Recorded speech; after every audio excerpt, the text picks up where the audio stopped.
Okey. Siapa yang Ali Ashikin suruh masuk lagi sekali. Okey. Amal mulakan bismillahirrahmanirrahim. الفاتحة. أعوذ بالله من الشيطان الرجيم. بسم الله الرحمن الرحيم. الحمد لله رب العالمين الرحمن الرحيم مالك يوم الدين إياك نعبد وإياك نستعين اهدنا الصراط المستقيم صراط الذين أنعمت عليهم غير المغضوب عليهم ولا الضالين آمين. بسم الله الرحمن الرحيم اللهم افتح علينا حكمتك وانشر علينا من خزائن رحمتك يا أرحم الراحمين رب اشرح لنا صدورنا ويسر لنا أمورنا واحلل عقدة من لساننا يفقه قولنا رب يسر ولا تعسر رب تمم بخير ربنا آتنا في الدنيا حسنة وفي الآخرة حسنة وقنا عذاب النار على سيدنا محمد وعلى آله وصحبه وبارك وسلم والحمد لله رب العالمين.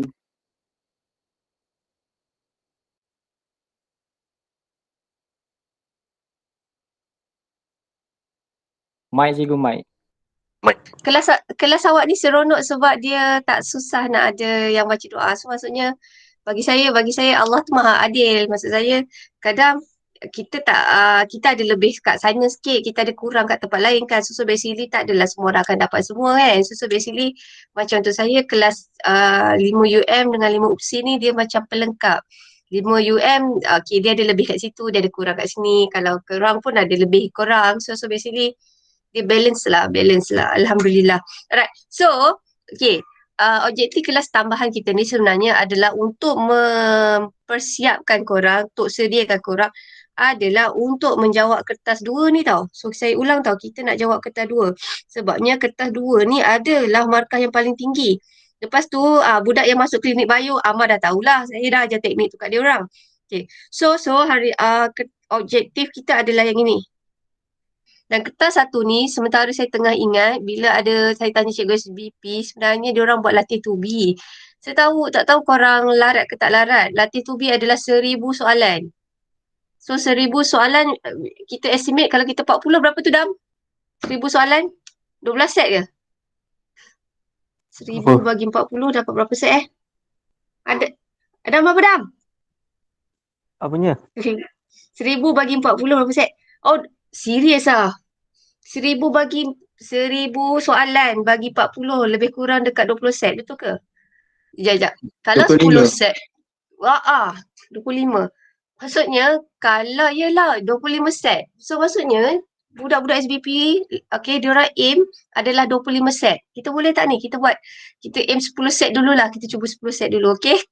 And then kalau kita dah lepas 10 set, kita pergi yang ke fasa seterusnya. Tapi yang saya perasan SVP ni bukan saja budak dia pandai dan pandai, tapi dia orang kena rajin dan cikgu dia orang kalau cikgu dia orang rajin lagi lah dia orang boleh kan. So basically kita ada aim, kita ada objektif kita tahu. So objektif kita aim lah hari ni kita buat 10 set dulu bersamaan 400 soalan. So kertas 1 kita akan cuba 10 set.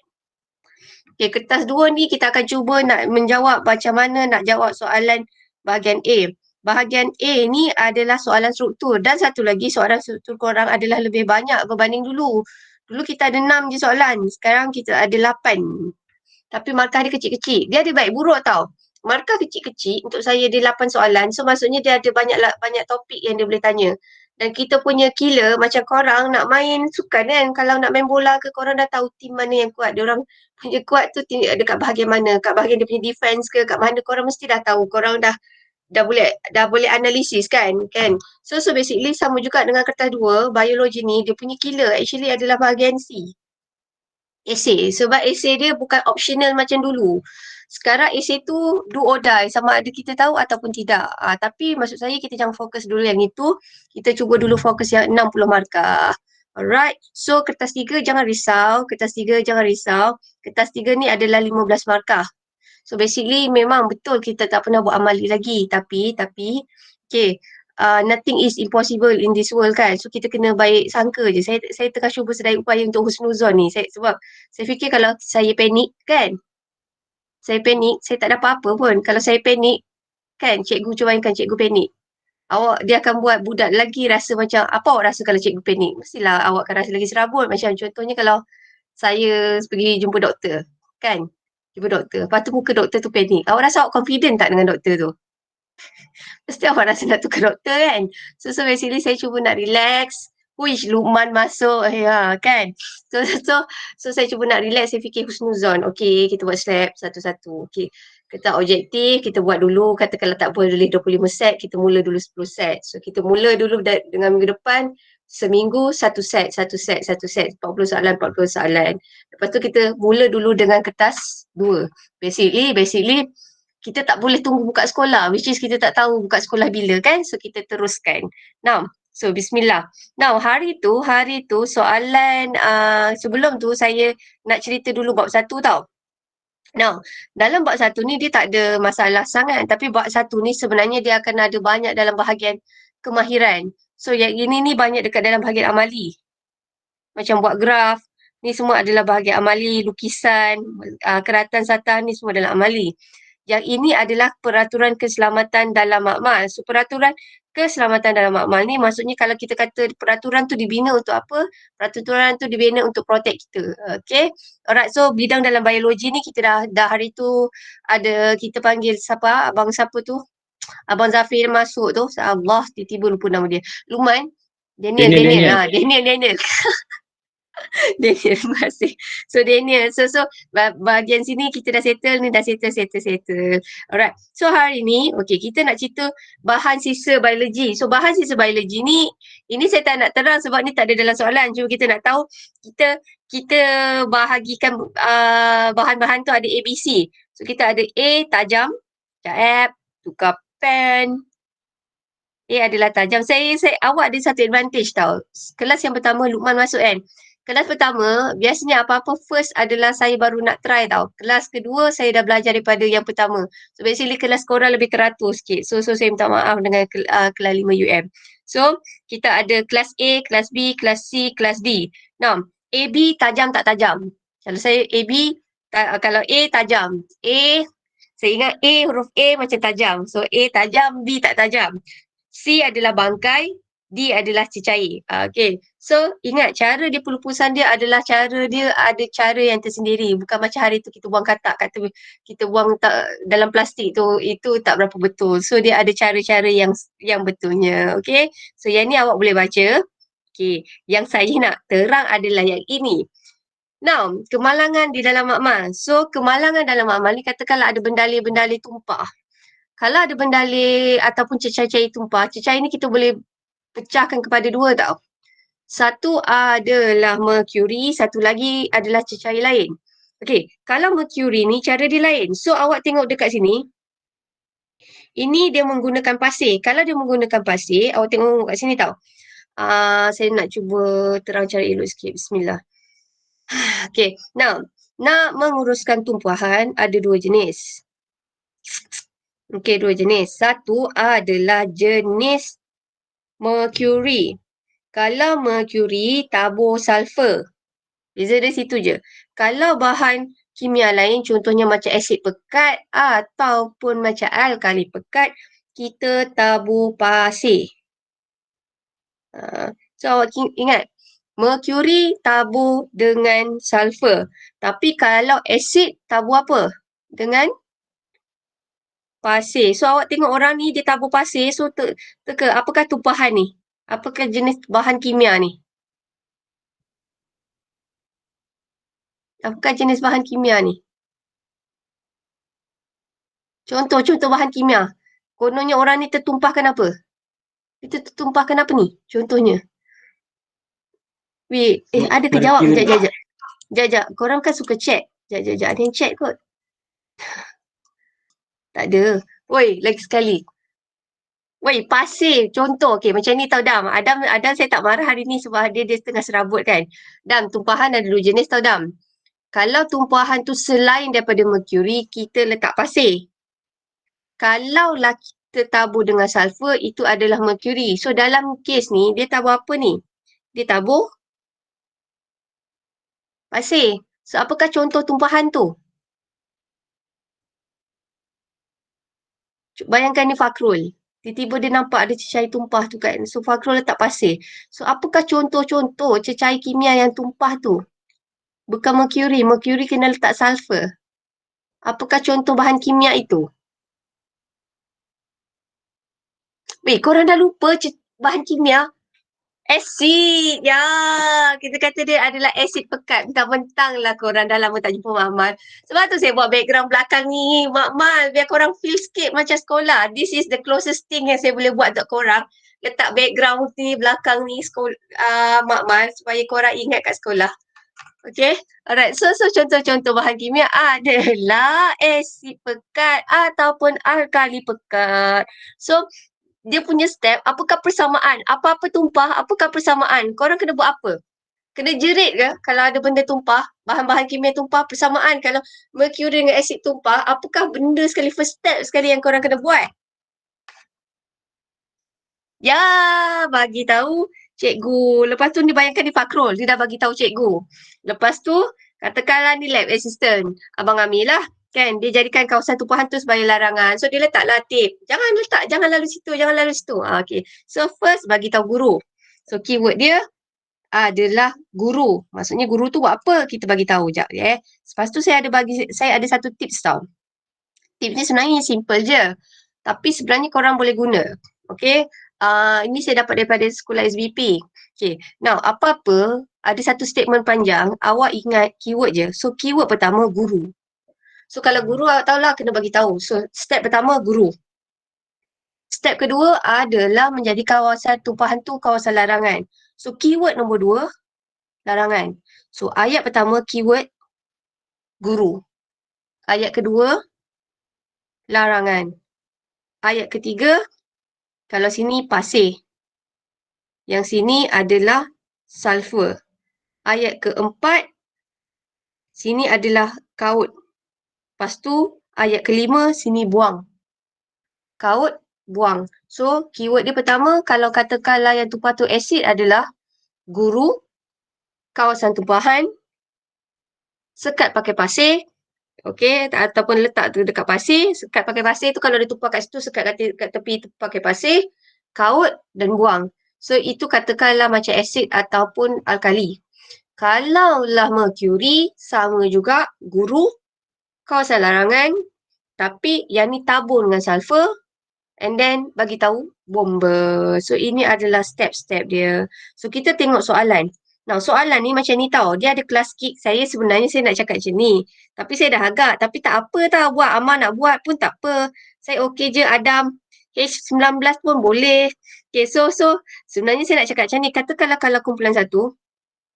Okay, hari ni kumpulan 1, soalan 1, soalan 2 saya jawab tau. Macam kumpulan 1 kan, macam Alisa kumpulan 1. Alisa just type nama situ K1. So, saya tahu kalau katakanlah K1, soalan nombor 4, Alisa jawab. Kalau soalan nombor 5 daripada kumpulan 1, Iman jawab. Kalau soalan 6, Fakrul jawab. Kalau soalan 7, Kesh jawab. Lepas tu, kita ada siapa ni? Kita ada Alisa balik. Kesh jawab mana? Kesh kena 2 kali ni. Sebab dia ketua.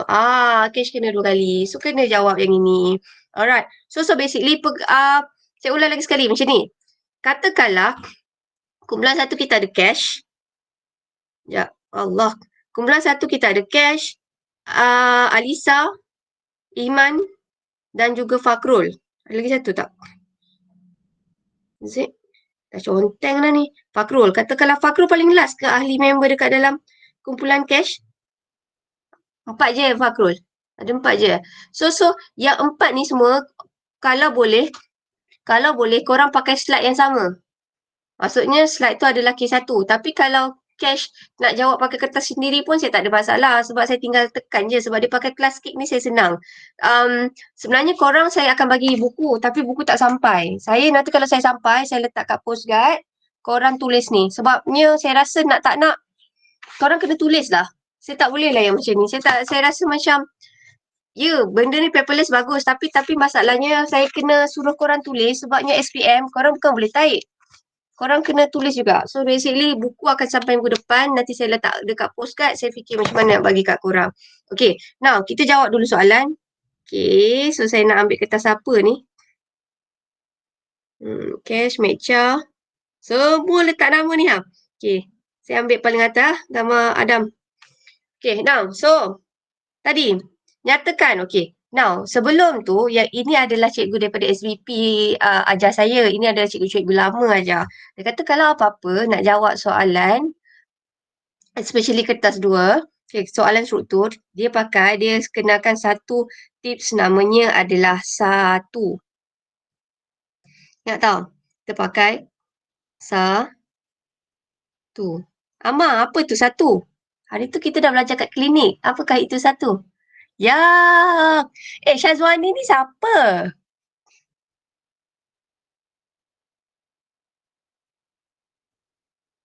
Stimulus. Saya rasa tak ada nama anak murid saya Syazwani ni. Okay, lepas Abang Abang Syazwani siapa? Tak nak tengok sama. Menyampahlah cakap dengan kenapalah saya lurus sangat percaya dengan si Adam ni. Tak payahlah. Okey, dah lah kat sini. So, lepas stimulus, lepas tu kita ada arahan. Okey, lepas tu kita ada T tu apa T? T ni apa? Kita ada stimulus, kita ada arahan. Kita ada apa? Kamu nama siapa yang masuk lagi ke ni? Tugasan Tugasan. Dan Lepas satu tu lagi upah. upah. So dalam kes ni, kalau dalam kes ni kita nampak, okey, gambar foto 1 menunjukkan salah satu prosedur yang dijalankan untuk membersihkan tumpahan bahan kimia di makmal. So ini kita panggil dia adalah sebagai stimulus. So orang ingat, apa-apa soalan, saya rasa tak kisahlah fizik ke, bio ke, kimia. Gambar ni, yang dia letak gambar ni bukan saja nak penuhkan ruang tau, bukan. Dia ada maksud dia kenapa dia letak tu. Dia gambar tu sebenarnya adalah untuk trigger. Maksudnya trigger untuk merangsang awak punya ilmu. So dia letak gambar kat situ. So awak rasa gambar ni gambar orang apa ni? Ni apa ni? Gambar siapa ni? Polis ke? Siapa ni? PPE ni. Macam pakai PPE ni siapa ni? Ini adalah bomber. So kalau bomber, okay, so awak dah tahu, okay, stimulus awak nampak kat sini, ini bomber. Okay, lepas tu awak gariskan, awak tengok kat situ. Lepas tu kita tengok, step kedua adalah arahan. So soalan nombor 1, apakah arahan dia? Apakah arahan dia step nombor 1 tu? Ya, nyatakan. So ini adalah arahan. So apa tugasan dia? Nama bahan kimia. So dia nak suruh kita namakan bahan kimia. So ini tugasan. Lepas tu upah ni merujuk kepada apa? Okay, 1 markah. Yes, very good. So, awak tengok. Markah ni, dia main peranan yang paling penting. So, kalau dia 1 markah, awak bagi dia adalah 1 jawapan. Okay. So, awak dah tahu, dah ada hint semua kan? So, nyatakan 1 bahan kimia. So, apakah bahan kimia itu? Mercury! Siapa Syazwani ni? Tiba-tiba suddenly saya rasa macam geram lah.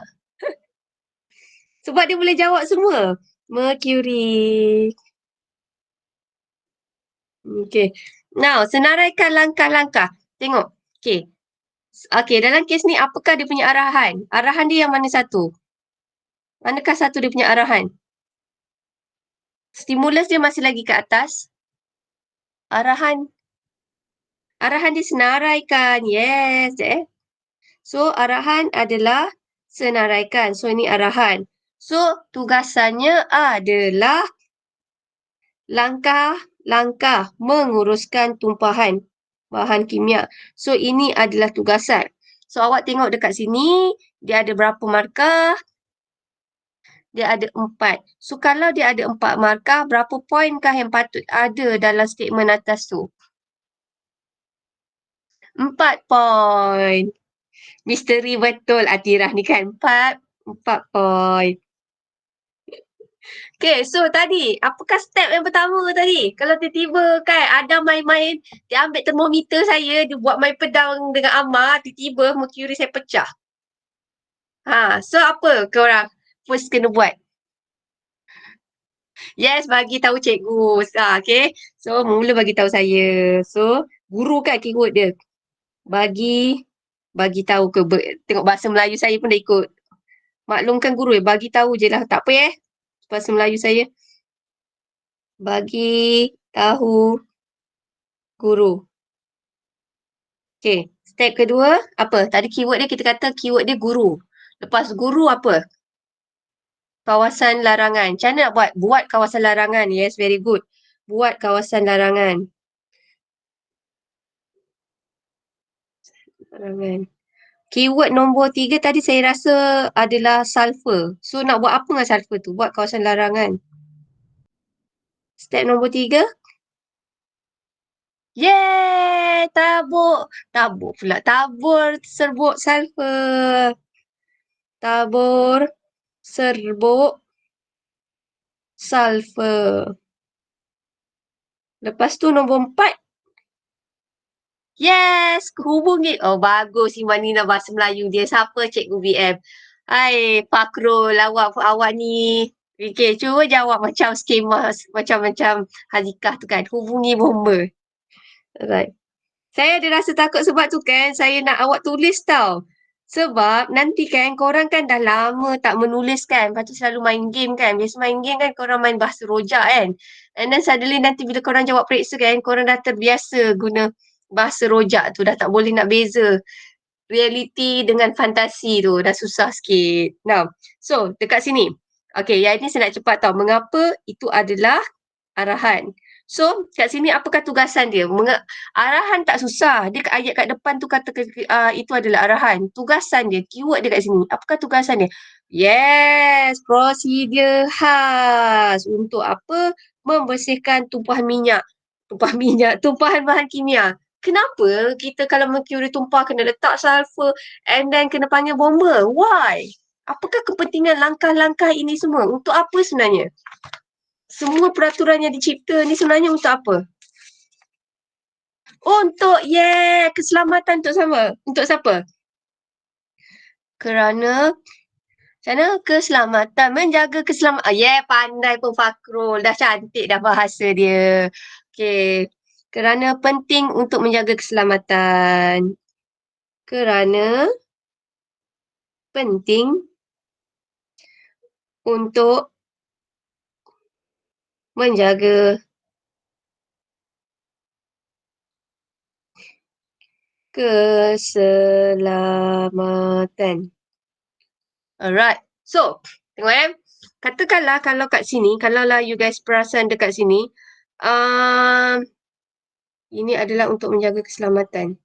Okay, apa tadi saya nak cakap? Subhanallah, astagfirullahalazim. Suddenly saya lupa. Okay, now, ya Allah, tiba-tiba saya tak ingat ni, saya tak ingat. Apa nak cakap ni? Okay, so soalan ni kalau awak tengok kat sini, dapat berapa markah? Soalan yang pertama ni biasanya ada 5 markah kot saya rasa. Oh, 6 markah. So, soalan nombor 1 dan soalan nombor 2 markahnya adalah 6 markah. Okay, sebenarnya saya tak tahu macam SPM keluar macam mana tahu. Tapi yang paling penting awak dah tahu teknik menjawabnya macam mana. Oh, saya baru teringat. And suddenly, bila korang buat ayat, korang selalu bayangkan awak buat ayat tu jangan bayangkan Cikgu Madiana tau. Awak bayangkan adalah cikgu bahasa Melayu awak ke ataupun cikgu lain. Bukan cikgu bahasa Melayu. Cikgu bahasa Melayu lebih penting tata bahasa. Macam ustazah awak ke, cikgu sejarah awak ke. So basically bila awak susun ayat, bagi ayat tu penuh. So therefore, kalau orang tak belajar bio, dia baca ayat awak, dia pun boleh faham. So dia punya satu tips tau. Satu tips tadi kita dah belajar adalah tips dia 1. Okay, itu nak tackle soalan. Lepas tu masa korang nak susun ayat, awak pastikan ayat korang tu, kalau orang tak belajar bio, dia boleh faham statement tu. So, kenapa saya tambah tips yang itu? Sebab tu tips daripada cikgu bio saya. So, bila awak buat ayat yang orang tak belajar bio boleh faham, maksudnya awak tak akan tertinggal poin-poin penting. So, tips yang kedua lah. Right. Now, kita nak masuk soalan nombor 2. Alhamdulillah, soalan nombor 2 ni saya buat. Soalan nombor 3 kalau sempat saya buat. Okey, ini adalah jenis-jenis tisu. Okey, ni soalan ni tricky sikit ni. Okey, now saya tunjuk dulu dia punya ni. Korang memang tak bercakap pakai mic Semua korang memang suka type kat tepi tu je Wani. Weh, siapa Wani tu? Subhanallah, misteri betul lah. Okay, now saya rasa perempuan Wani ni. Okay. Right. So, tak apa. Yang penting dia nak belajar bio. So, kita masuk bab 2. So, bab 2 ni adalah bab yang paling senang. Tapi masalahnya bab 2 ni kadang-kadang yang senang tu yang susah. Saya rasa yang senang ni yang pening untuk Adam sebab kena hafal. So basically, dalam bab 2 ni kita cerita mengenai pertama adalah struktur dan fungsi sel. Lepas tu kita akan cerita mengenai proses hidup organisma unisel, proses hidup organisma multisel dan juga aras organisasi. Ini adalah dalam bab 2. Now, sekejap. Okey, apa beza organisma unisel dan juga multisel? Saya nak tunjuk kat sini. Apa beza organisma unisel dengan multisel ni? Unisel dengan multisel. Yeah, very good. Unisel adalah satu sel. Kalau multi maksudnya many. Yang ini adalah banyak sel. Tapi bila kita kata organisma, benda hidup, semua benda hidup akan melakukan proses hidup. So contoh proses hidup adalah bergerak. Pergerakan mesti dia bergerak. Gerak balas terhadap rangsangan. Contohnya kalau orang tumbuk, awak tumbuk dia balik. So maksudnya setiap rangsangan mesti ada gerak balas. Okay, itu tu mesti awak tahu. And then makan, nak bagi hidup. Respirasi, ambil oksigen dan keluarkan gas karbon dioksida. Pertumbuhan, nak bagi awak tinggi. Dulu awak rendah, sekarang awak dah tinggi. And then perkumuhan, nak buang bahan toksik dalam badan. Dan juga pembiakan untuk meneruskan awak punya generasi. Okay, now kalau lah awak tengok kat sini kan, organisma unisel dengan multisel, saya kata sel, struktur sel, bayangkan, alah dah habis biskut. Sekejap. Okay, tak ada biskut dah. Oh, ada. Semua ada banyak makanan kat sini kan. Okay, now bayangkan adalah struktur sel. Katakanlah ni amoeba. Saya kata struktur sel amoeba. Ni bayangkan ni amoeba tau. Biskut ni amoeba. Struktur sel amoeba ni saya kata dia lebih kompleks berbanding sel manusia. Kenapa struktur sel amoeba ni lebih kompleks berbanding sel manusia? Why? Kenapa? Kenapa saya kata amoeba ni dia satu sel dan dia punya sel tu adalah lebih kompleks berbanding kita manusia. Maksudnya sel kita, kalau kita ada banyak sel. Kita ada sel darah merah, kita ada sel darah putih, kita ada sel saraf, kita ada sel otot. Tapi kita kata sel untuk amoeba tu jauh lebih kompleks berbanding sel yang ada dalam badan kita. Kenapa? Okay, Huda cakap satu sel tapi buat banyak kerja. Okay, cantikkan sikit. Fatin Syirah kata semua sistem dalam satu sel. Bukan. Dia unisel, dia tak ada sistem. Yang depan korang ada idea, cuba cantikkan sikit. Buat banyak kerja tu kerja apa? Pengusus sel, dia buat kerja apa tu? Ni semua ni hidup, dia menjalankan proses apa ni? Yang kita kata pergerakan, gerak balas. Woi, astagfirullah. Amoeba photosynthesis, come on Fakrul. You are better than that. Pergerakan, gerak balas, pemakanan, respirasi, pertumbuhan, perkembangan, itu semua adalah proses apa? Oh, kita tu tak betul. Depan tu. Ya, Amsyah. Proses hidup. Sebabnya, amoeba ni, dia bergantung kepada sel dia untuk menjalankan the whole thing. Ini amoeba terpaksa bergantung kepada hanya satu sel untuk dia bergerak, untuk dia makan, untuk dia pertumbuhan, untuk perkembangan dan juga membiak. Tapi kalau kita manusia, untuk melakukan pergerakan, kita ada kita punya sistem rangka. Kalau kita nak gerak balas, kita ada kita punya sel saraf dan juga sistem endokrin. Kalau kita nak makan, kita ada sistem pencernaan. Kalau kita nak berespirasi, kita ada sistem respirasi. Kemudian kalau kita nak pertumbuhan tu, kita adalah sel-sel kita tu akan tumbuh. So basically, kalaulah untuk amoeba, sel dia kompleks sebab sel dia terpaksa menjalankan semua proses hidup. This one we call as proses hidup. Okey, now lepas tu macam kalau kita manusia, disebabkan sel kita tak boleh menjalankan tu semua sebab kita adalah organisma multisel, yang ini kita panggil sebagai ras organisasi. Kita ada sel, kita ada tisu, kita ada organ, kita ada sistem dan juga kita ada organisma. Okey, so ini saya tak payah terang, ni boleh baca sendiri, ni macam saya cakap yang ini. Kalau amoeba dia nak bergerak, dia menggunakan apa? Amoeba tu dia bergerak menggunakan apa? Amoeba nak bergerak dia menggunakan apa? Ya, pseudopodium ataupun nama lainnya kadang-kadang korang kenali dia sebagai apa ni?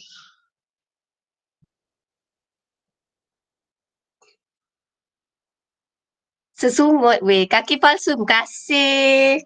Okay, so dikenali sebagai kaki palsu.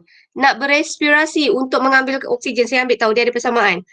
Kalau dia nak ambil oksigen, dia nak singkirkan gas karbon dioksida, prosesnya sama iaitu adalah proses resapan. Okey. Now, ini prosesnya sama adalah resapan. Kemudian kalau dia nak membiak, dia ada dua cara. Kalau dia melibatkan dua organisma, namanya konjugasi. Okey, amoeba ni tak ada jantan betina kalau saya tak silap. Okey, dia tak ada.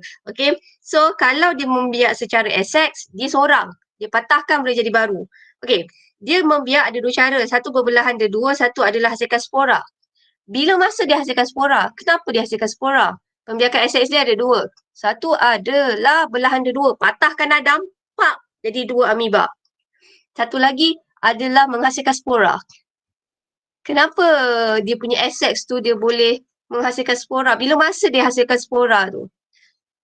Spora tu macam dalam kapsul tau. Ya, persekitaran kering tu sebenarnya persekitaran yang macam mana? Yang tak sesuai. So, amoeba ni selalunya dia suka di kawasan yang macam mana? Panas? Kering? Dia selalu kat kawasan mana? Apa, Huda? Basah. Apa, Huda?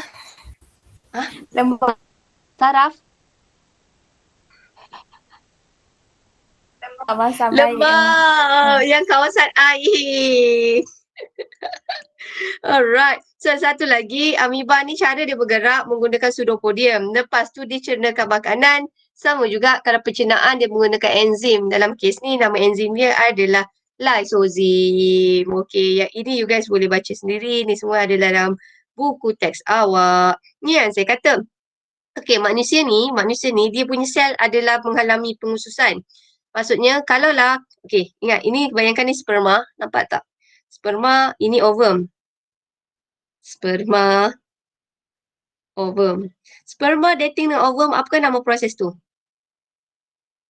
Apakah nama proses tu? Persenyawaan. Ya, persenyawaan menghasilkan apa? Ini persenyawaan. Dihasilkan apa? Half-half, haploid. Sperma adalah sel yang haploid.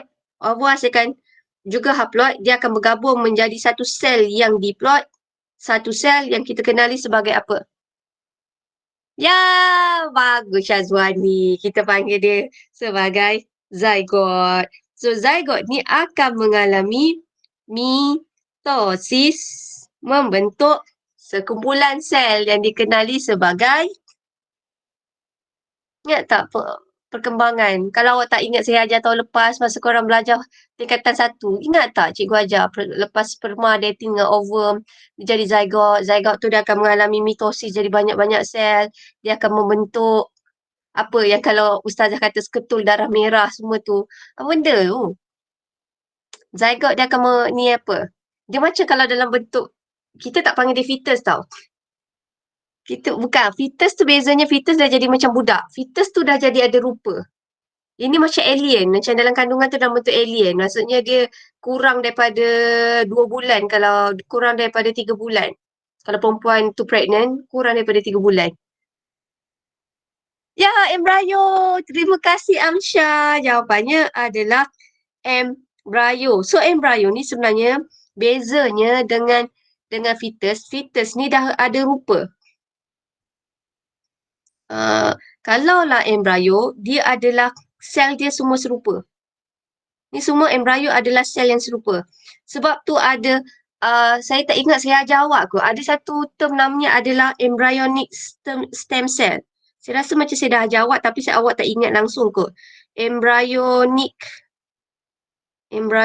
stem cell. Nama dia embryonic stem cell. So maksudnya stem cell ini adalah macam hari tu biotech. Maksudnya ini kajian stem cell, dia buat satu sel tu dia saja ambil sperma dan ovum, dia senyawakan dia secara IVF, lepas tu dia culturekan dalam bentuk embryo. Lepas tu bila embryo ni semua sel tu adalah sama dan sel yang sama ni kita panggil dia sebagai stem cell. So stem cell ni diorang kaji untuk jadi sel-sel yang lain mengalami pengkhususan. So dekat sini dia ada ingat tak yang Daniel ada cakap dia ada etika ke whatsoever. Tapi yang saya baca stem cell, sel-sel muda daripada embryo ni mengikut hukum dia yang diorang dah debatekan adalah dibolehkan dalam Islam. Dia kata dalam bentuk embryo belum ada jantung. So bila belum ada jantung, kita tak consider dia sebagai benda hidup. So dia tak melawan hukum Tuhan. Ingat tak yang hari tu Daniel ada cakap?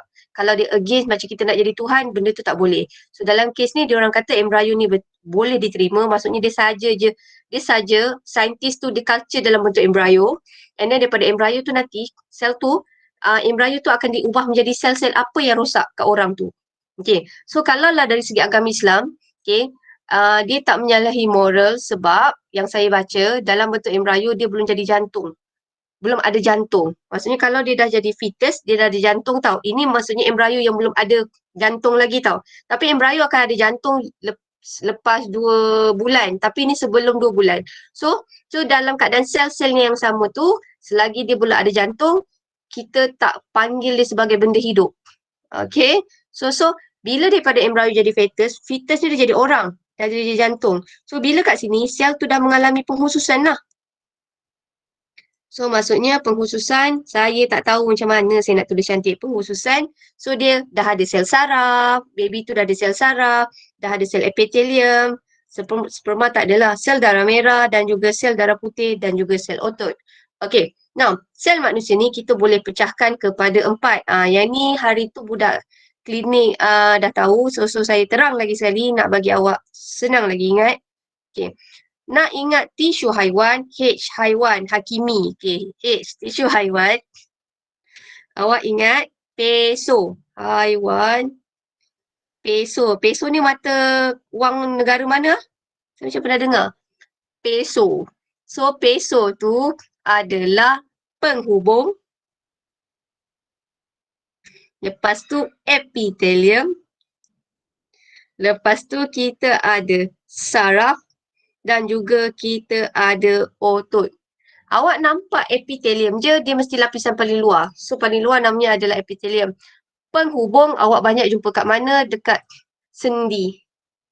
Apakah itu sendi? Sendi adalah tempat pertemuan tulang dengan tulang, kita panggil dia sebagai sendi. So tisu penghubung yang ada kat sendi, kita ada tendon, kita ada ligamen, kita ada tulang rawan, kita ada tulang. Apa beza rawan dengan tulang? Apa beza rawan dengan tulang? Apa beza rawan dengan tulang?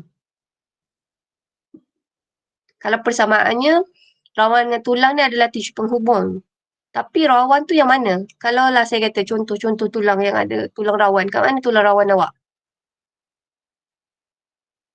Rawan ni adalah tulang, awak pernah makan ikan pari tak? Ikan pari kan dengan, kadang-kadang dengan dia punya tulang you guys boleh makan kan? Itu adalah rawan. So awak teka, kalau kat badan awak, kat mana awak ada rawan? Tulang rawan sebenarnya. Tulang lembut sebenarnya. Kat mana ada tulang rawan? Yang kalau putih tu ke? Yang putih macam yes kat hidung. Dekat telinga. Dan juga sebenarnya tulang rawan ni bukan ada kat situ je tau. Sekejap. Saya pakai anak saya punya ni kot. Belakang ni sepah. Ni dia punya, okay, ni anak saya punya ni. Now, katakanlah antara tulang dengan tulang ni, biasanya tulang ni dia ada tulang rawan tau. Sekejap, ni tak cantik. Like this. Okay, right. Okay. Nah, biasanya antara tulang dengan tulang ni, awak bayangkan tulang kita ni macam ada besi. So basically, tulang yang keras biasanya dia ada penutup. Tulang lembut. So tulang lembut ni kerja dia adalah sendi dengan sendi, tulang lembut tu adalah untuk mengurangkan geseran. Okay, so basically bila korang jalan, korang tak rasa ngilu. So dekat sendi kita ada bendali synovial dan satu lagi kat sendi tu semua tulang-tulang kita ditutup dengan tulang rawan.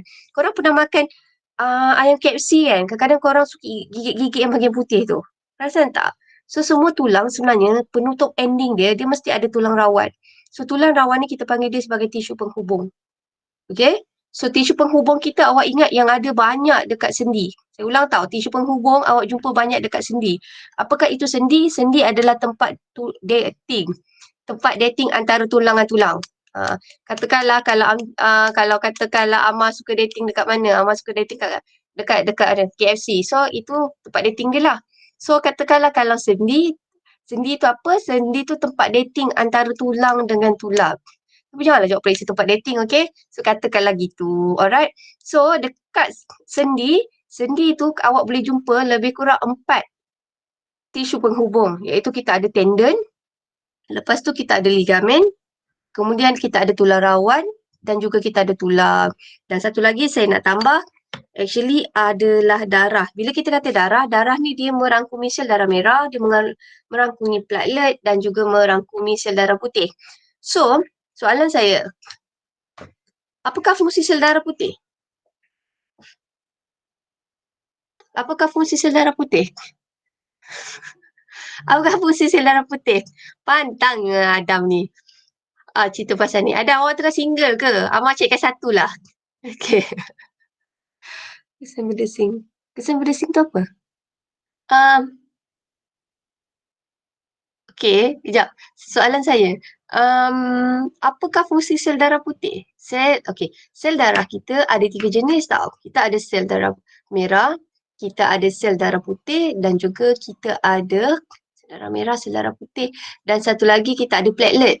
Sel darah putih kita boleh pecahkan kepada 2, granulosit dengan agranulosit yang tidak bergranul, satu lagi bergranul. Okey, apakah fungsi sel darah putih yang korang tahu? Apakah fungsi sel darah putih? Apakah tahu? Apakah fungsi sel darah putih?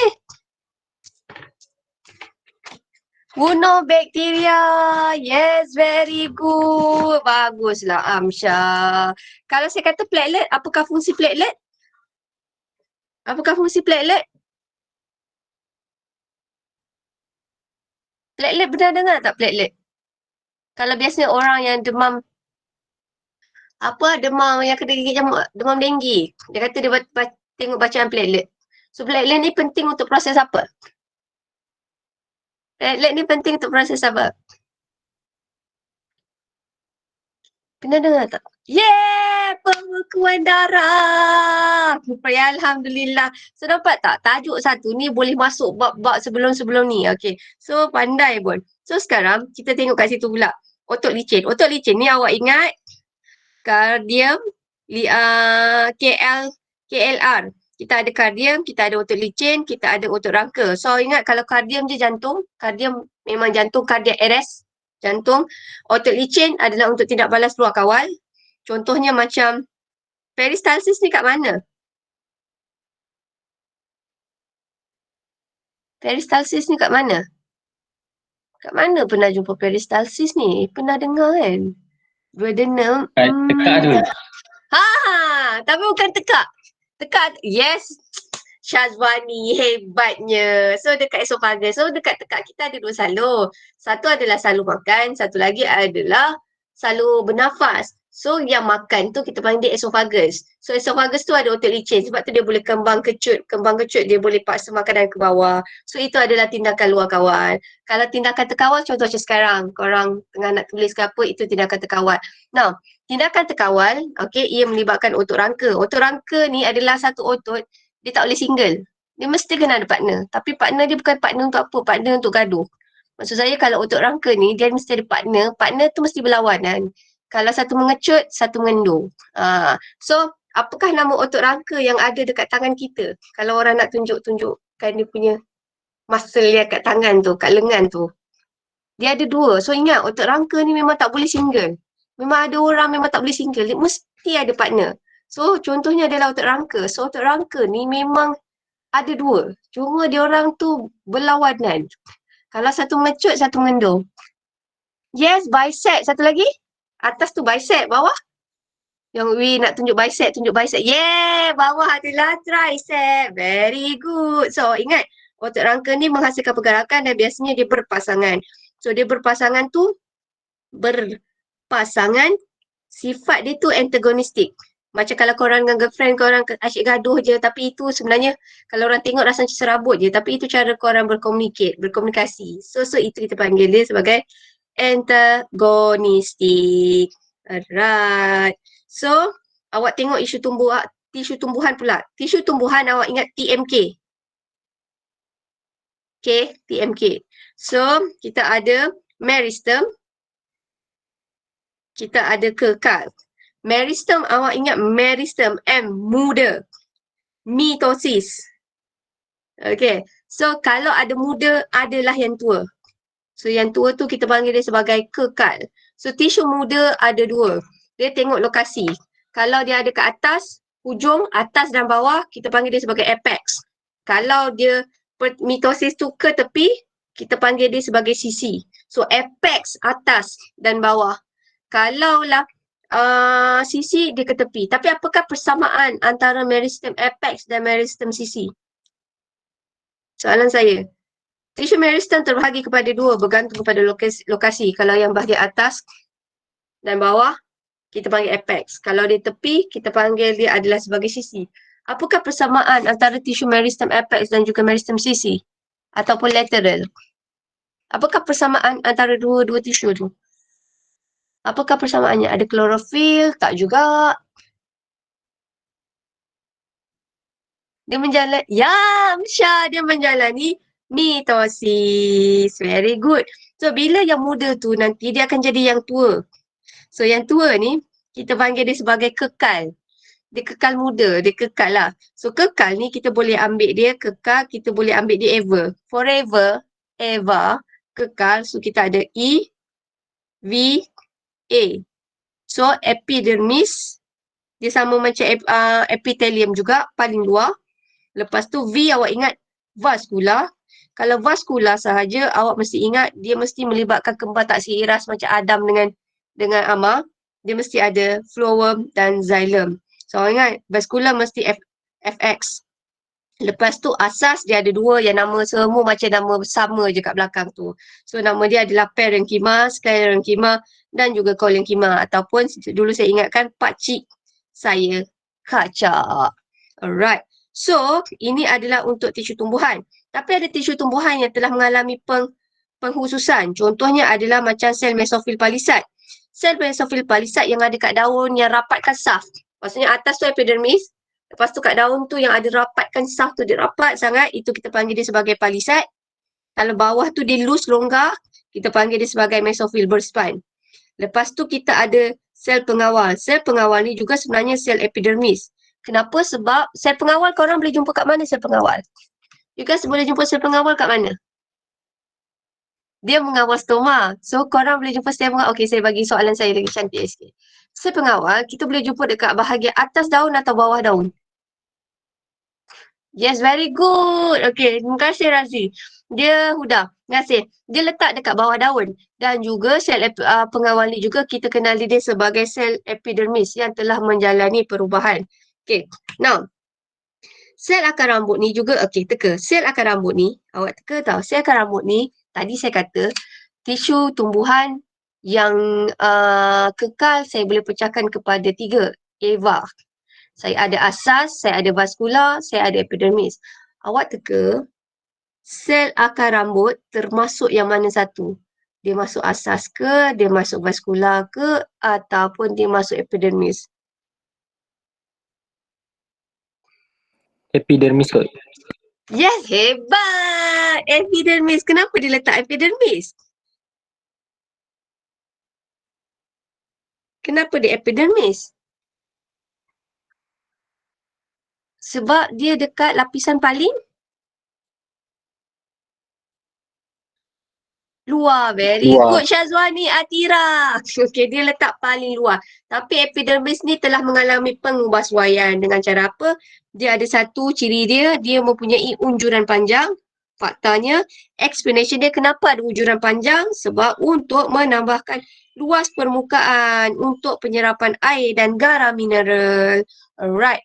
So, sebenarnya saya buat terus ulang kaji ni tau. So, kita barulah buat soalan. So, saya ambil soalan dekat sini je lah terus. Okay. Now, okay. Awak tengok, sama lagi sekali, saya ulang tau. Kita pakai satu. Komen. Kita pakai satu. Okay. So, dalam kes ni, awak nampak rajah ni, ini adalah dia punya stimulus. Okay. Lepas tu dia kata, arahan. Apakah arahan dia? Apakah arahan? Arahannya apa? Namakan Nama. sel. Okay, namakan. Okay, namakan arahan. Sel X, sel Y, ini adalah T. Kita panggil dia tugasan. So, apakah nama sel W?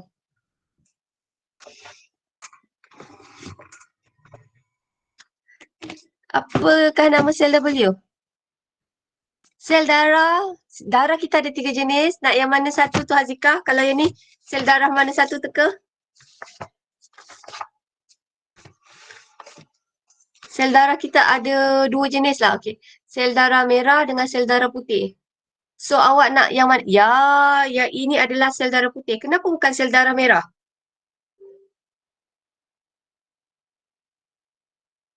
Kenapa bukan sel, ni adalah sel darah putih.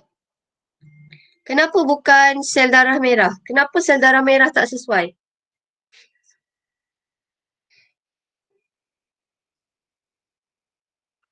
Ya, sebab bentuk dia dua cekung dan satu lagi yang ini dia ada nukleus. So, awak ingat, sel darah putih terbahagi kepada 2. Okay. Satu adalah bergranul, granul. Satu lagi agranul. Masuk A dekat depan, maksudnya dalam biologi kita panggil dia tidak ada granul. Granulosit sebenarnya, granulosit. Yang ni A, granulosit. Okay.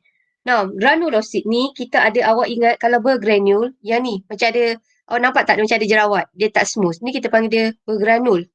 Bergranul, awak ingat band. Bergranul band. So, kita ada basofil, ionosofil, neosofil. Yang ini dalam kes ni, kalau saya tak silap, tengok dalam gambar, saya rasa ini macam basofil atau ionosofil. Kalau granulosit, awak ingat dekat sini, ml. Okay, so kita ada monosit dan satu lagi kita ada limfosit. Ni monosit. Satu lagi kita ada limfosit. So, saya ulang. Sel darah putih sebenarnya dibahagi kepada 2. Okey, satu granulosit, satu lagi adalah agranulosit. Okey, antara saya sebut ni basofil, ionosofil, neutrofil, monosit dengan limfosit, mana satukah yang boleh menghasilkan antibody? Yang terlibat dalam sistem pertahanan badan kita yang ketiga. Terus masuk panjang ni. Ha, hebatnya Syazwani Atira. Yang ini yang boleh hasilkan antibody. Yeay. Baguslah. Okey. So, ini sel darah putih. Okey. Sel X ni sel apa? Dia kan, sel X ni, saya bagi satu tips. Sel X ni adalah tisu vaskular. Sel X ni adalah tisu vaskular tau. Tisu vaskular. Tisu vaskular yang mati. Dia kosong. Apakah tisu vaskular? Ada 2 je. FX. Antara phloem dengan xylem, mana satu tisu yang mati? Ya, very good Huda. Jawapannya adalah xylem. Kenapa saya tak kata dia phloem? Sebab kat sini dia tak ada serakan. Yang ini sebenarnya, ini adalah xylem. Ini adalah xylem. Yang ini adalah trakit. Dua-duanya mengangkut air. Yang ini awak tengok, yang ini dalam bab tingkatan 5. Sekejap saya bagi tunjuk kat awak. Bab tingkatan 5 nampak tak? Dia dah masuk. Saya bab pun saya tak hafal lagi tau ni. Saya minta maaf kan. Sebab baru first year. Sekejap. Bab tingkatan 5 vaskular pengangkutan apa? Tisu nutrisi, organisasi, pengangkutan bab 4. Bab 4, 76. Bab 4, 76. Yap, ini kalau awak nak tengok, awak tengok dalam buku teks awak. tingkatan 5, bab 4, muka surat 76. 77. Muka surat 77. Kalaulah awak tengok dekat situ adalah tiup tapis. Kalau katakanlah floor dia mesti ada serakan. Okey. Now, so kita teruskan. Now, apakah fungsi? Okey, so keyword dekat sini sebab saya dah habis masa. Nyatakan adalah arahan. Fungsi ini adalah dia punya tugasan. Upah 2. So, apakah fungsi sel W? Sel W sebenarnya sel darah putih ada banyak fungsi. Sebab kita ada 5 sel darah putih. So, dalam kes ni saya bagi tahu awak yang ini adalah sel darah putih ni adalah jenis eosinophil ataupun basophil. So, awak rasa sel darah putih ni secara amnya dia berfungsi untuk apa? Tadi ada orang jawab kat membunuh patogen. Very good. Membunuh patogen. Ataupun saya ambil satu tau, membunuh patogen ataupun dia boleh terlibat dalam proses fagositosis. Dia telan patogen. Okey. Oh, salah. Sinilah. Membunuh patogen. Ini X ni tadi jawapannya adalah xylem. Okay, apakah fungsi xylem? You guys tahu tak apakah fungsi xylem? Mengangkut air dan garam mineral. Hebatnya Syazwani Atira. Mengangkut. Tak ada siapa nak claim dia sebagai BFF ke? Mengangkut air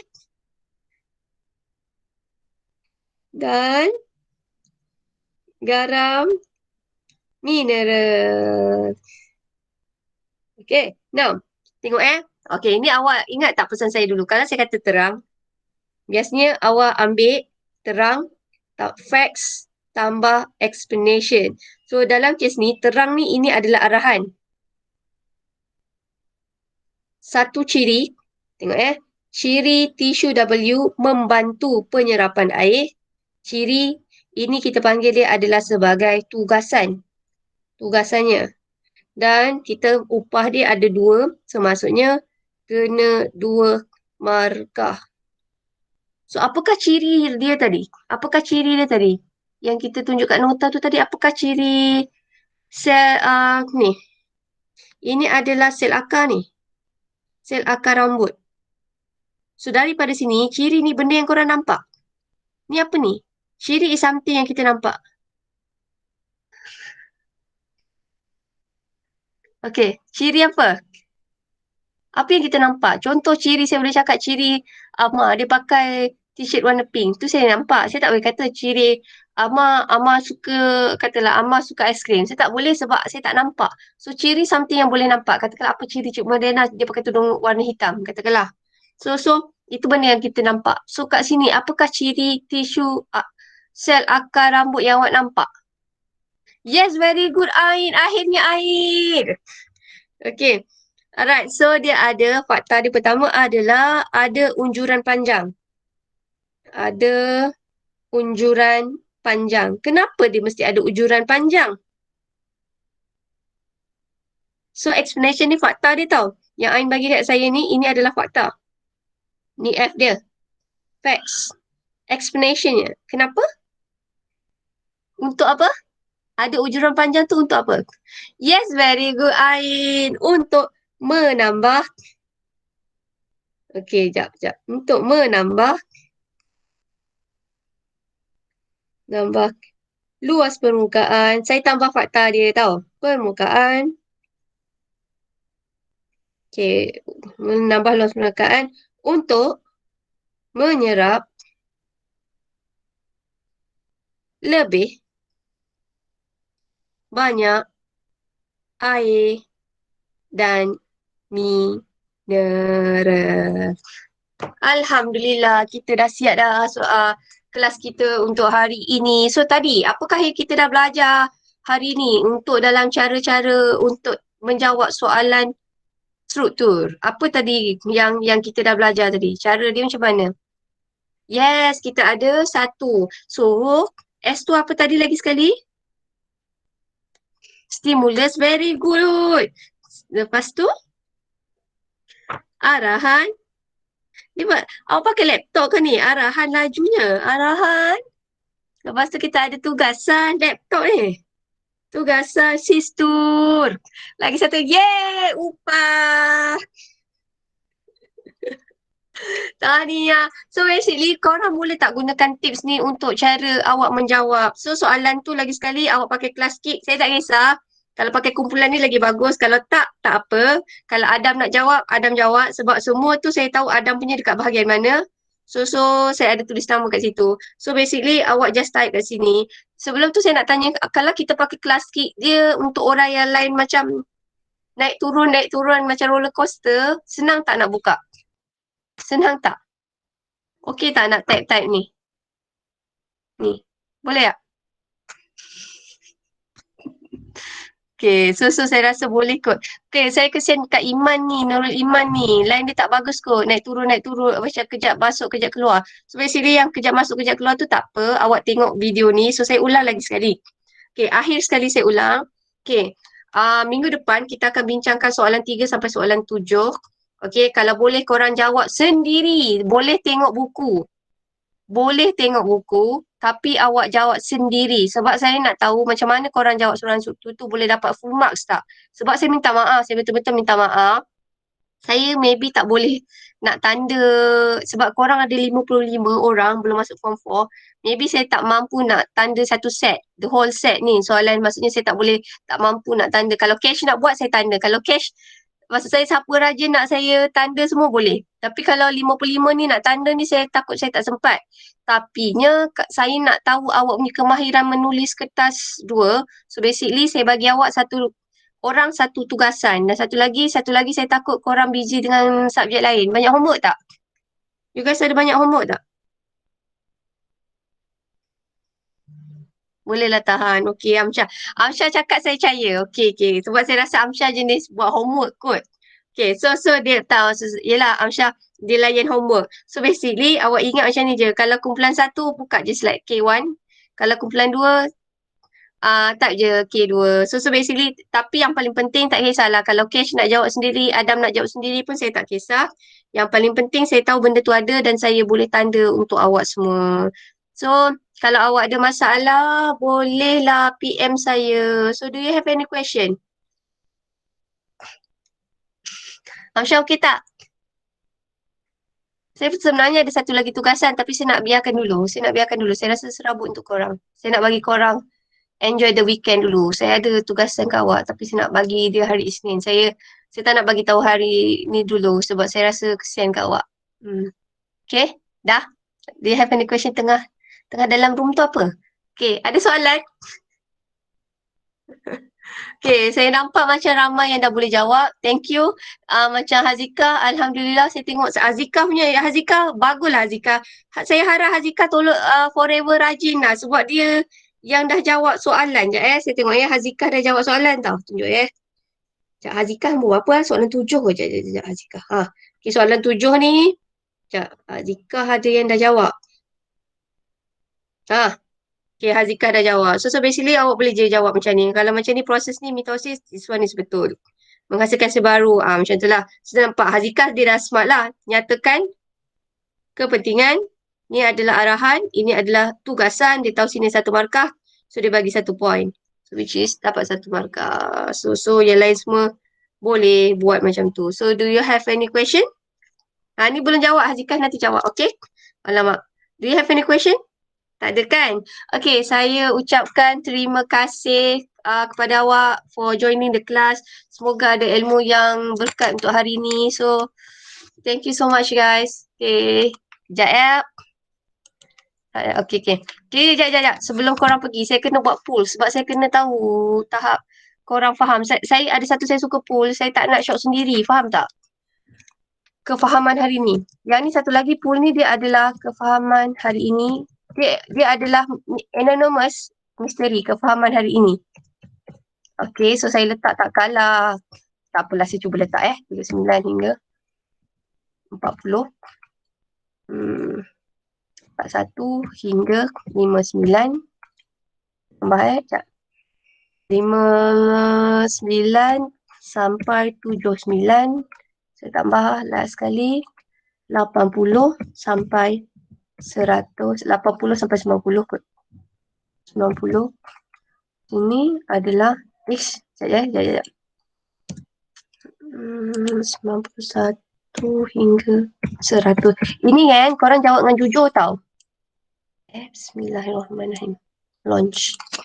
Jawab pool kat tepi tu korang dah bijak kan jawab pool kan? Sebabnya macam ni. Awak kena ingat tau. Oi, 100 Alhamdulillah. Awak kena ingat yang penting awak sebab awak yang nak ambil SPM. Ingat tau pesan saya. Saya ni macam coach yang kat tepi padang tau. Maksudnya saya tak boleh buat apa, saya boleh jerit je kat awak. Sebab yang kena masuk berperang nanti adalah awak. So kalau boleh saya nak tahu pembelajar yang kita belajar ni berkesan ke tidak. Kalau tak berkesan, nanti kita cuba cara lain. Okey, saya jumpa ada seorang yang dapat vote 30 hingga 40. Oh, kesiannya. Ada seorang 30 hingga 40. So kita ada 20 orang. So yang vote boleh faham antara 80 hingga 90 ada 10 orang. Yang antara 91 hingga 100 ada 4 orang. Alhamdulillah. Yang ada 6 orang dia kata antara 59 hingga 79. Ada seorang kawan awak ni awak kena tolong. So siapa yang klik kat saya ni antara 30 hingga 40, awak boleh tanya kawan awak apa yang awak tak faham. Sebabnya hari ni kita cerita pasal 2 bab je. Okay. So jangan risau yang dapat 30 hingga 40 tu jangan kena panic attack. Kita masih boleh lagi kita boleh pergi lagi. So ada so itu saja. Tapi awak faham kan kenapa saya kena buat pool tu? Saya tak nak shock sendiri tau. Okay. So